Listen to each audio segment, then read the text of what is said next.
Hey Team YouTube. So, this might be a long video, but hey, notice what's missing? Condenser, 2004 Chevy Venture. Silhouette, Montana, similar vehicles. There is no core support under this particular AC condenser.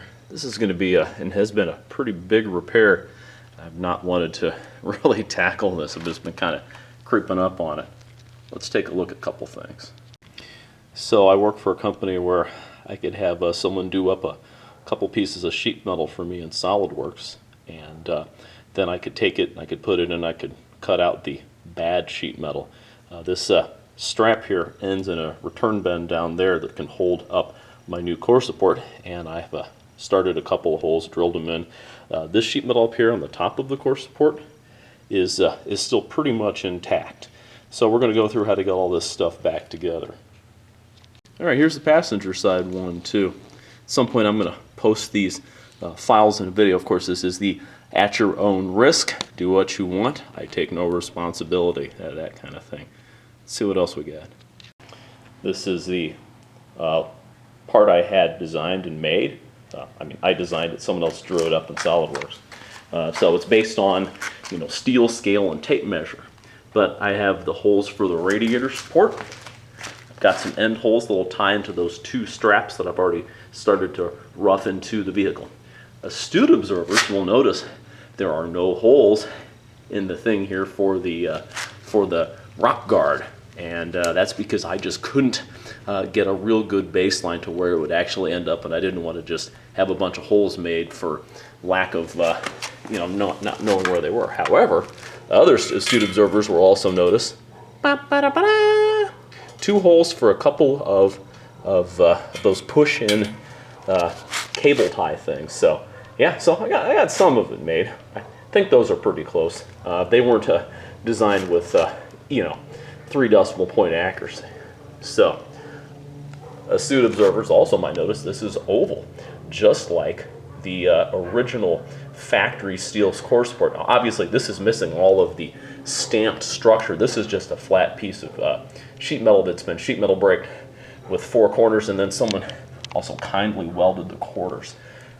So, but I asked my son, who's in college now and should dang well know a thing or two, I said, so why do you think they would make that circle and make this an oval? He's like, it's a radiator, right? He's like, it's because when these things expand, they get hot.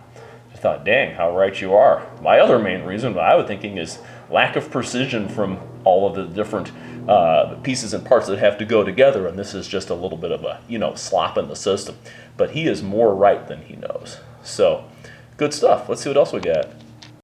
So, in addition to the rusty radiator core support, we also have a radiator that was gushing out coolant. Of course, I changed a couple of years ago over to green coolant to all of my vehicles, thinking that the cost savings of having leaky cooling systems would be offset by having to change out the green coolant more often in terms of just pouring in, dumping in expensive Dex Cool equivalents to the vehicle. And so far I've been right.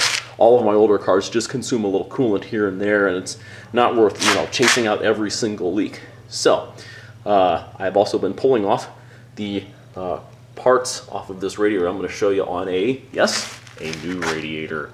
So here we are, and so these little rubber snubbers come off the old radiator. They literally are just a friction fit. I put a little silicone on them, silicone spray to help them ease on a little better, and then these little rubber bushings right here.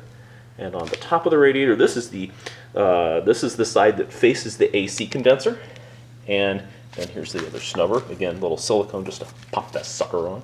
So we're going to rough all this up. Let's go take a look at that AC condenser real quick, just so I can show you what's going on there. Okay, so here is the you have the thermal expansion valve or whatever thing. It's the part of the AC condenser, and then right there, kind of pointing it with the top of the flashlight, is a hard line that goes to the AC system. Not sure, but there is no flex in this thing. So what did I do? I secured, in the process of pulling everything out, I just secured the AC condenser on its mounts with a bungee here. So literally the AC condenser core has just been kind of floating free here with the bungees on it. At some point, this will have to get removed, and we'll have to load the condenser core back into its mounts. And we have a couple of mounts. There's one here, there's one on the other side, like it. This is going to be a real chore. There's other YouTube videos that show how to remove and replace a radiator, and they kind of gloss over the whole AC condenser core thing. So this will be fun, but I'll try to show you everything along the way. Let's get started. All right, here's the rock guard, and here's the new fabricated core support, and I've got 3 fasteners here to line up with this. This just used the part as a template, so it's essentially 1/4 20 nuts, bolt, a couple of washers, some Loctite. The idea is we just pop the core guard on or the rock guard on when we're ready to reassemble all that. So, next step. Okay, Team YouTube, got the nuts and the bolts started here for the core support, and see the radiator hole there. I got those nuts and bolts over there. AC coil is still looking pretty lonely. Got to give him a friend called the radiator, and here we go. My AC condenser line is more orange than yours is. Okay, Team YouTube, it's a little bit of plasti dip I put on this because right through there you have to run the AC condenser lines. It's plastic on this side, and you want something on this side to protect it. I suppose a piece of like a vinyl tape would probably be just as good. I just happen to have a can of plastic dip I thought would work real good for this. It's kind of so-so. Also, replacement. This is I guess you could call this a thread cutting screw for plastic. Has a real generous thread to go in here, so you have to mount that up after, of course, you put your AC condenser lines right in those pockets there. And let's see what else on the radiator had to get moved over. I guess the last thing is this foam. There's no way to save this. The adhesive is 20 years old, and I just can't pull it off. So probably what I'm going to do is I'm going to get some Gorilla tape and just kind of make a little, just a piece of flexible tape running the length of the core, the coil, whatever you want to call it, and maybe that'll, because all this is some sort of air dam or whatever. So just something in there that will repel the elements, I think will be good enough. See you on the flip side. Hey team, just took a peek under the transmission cooler line things here, the bosses, and they already got that little nasty little spring clip installed. So this, from the transmission cooler standpoint, this thing is ready to roll. Wow, focus today, why don't you? Hey Team YouTube, I just keep stumbling over these. This is the left and right side of the core support. As you can see there, I had to use a wheel to cut it out of the car. And, that's thought that'd be kind of interesting for those who are kind of interested in the whole thing here. But as you can see, these things are stamped, and there's all sorts of features. And of course, when you start stamping metal, you increase its strength. You also increase its rigidity if you put a lot of features into it. So obviously my core support doesn't have any of that kind of stuff, so it's just simply thicker material. I made it out of 13 gauge. This is something a whole lot thinner than that. Okay team, for perspective, here is the driver's side radiator tank here. To get that AC condenser back in, there is a slot right here. Literally there's a little feature on the thing that pops down into that, and then you have a Tinnerman clip or Tinnerman washer, whatever you want to call it, where a fastener goes through here from this side. Okay, this is a real bear to get to, and I'm going to show you what I did. Unfortunately, this may not work unless you have a substantial amount of rust on your vehicle. Let's go take a look at the car. Okay, right in the center of the frame is the plastic tab that the condenser drops into. I'm literally lying on my back looking up at this, and this wouldn't really be possible unless some of the core support wasn't rusted away.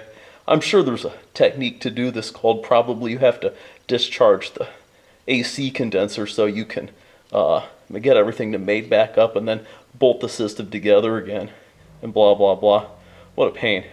But there's one on this side, and then also there is one on this side here. This one has no tenorment on it. It's literally just sits in place on the that little feature there on the radiator, that little hook.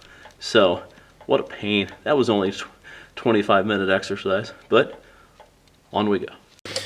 Okay, here's that AC condenser line bracket. The way you have to do this is you have to do it, you see the feature with the through hole. You have to face that. You have to push it through with the two loops that hold the hard tubing. You have to start that from the back side, back behind that the condenser, that nut thing there, and kind of feed it through. And then turn it 180 degrees so that the little half loops line up with the AC hard lines, and then you have to push the little tab through, and then fasten the screw down. Now, this new radiator, I think the holes are just slightly off, slightly wrong. I did have to modify the bracket a little bit. I extended the through hole. I just used a drill and kind of took just shaved off the end of that hole, kind of made it an oblong a little bit. This was the half-hour mounting screw thing. What a pain, but I really didn't want to skip this and say, this doesn't need it, because this locates the hard lines fast against the radiator. And of course the radiator is, it's because of the rubber bushing down here, it's all held firm and isolated somewhat from vibration. So the other thing is you want to kind of pick the radiator up out of its two holes at the bottom on the core support and kind of scooch it over going this way a little bit, and then you want to push it back going that way when all's said and done. Thanks, YouTube.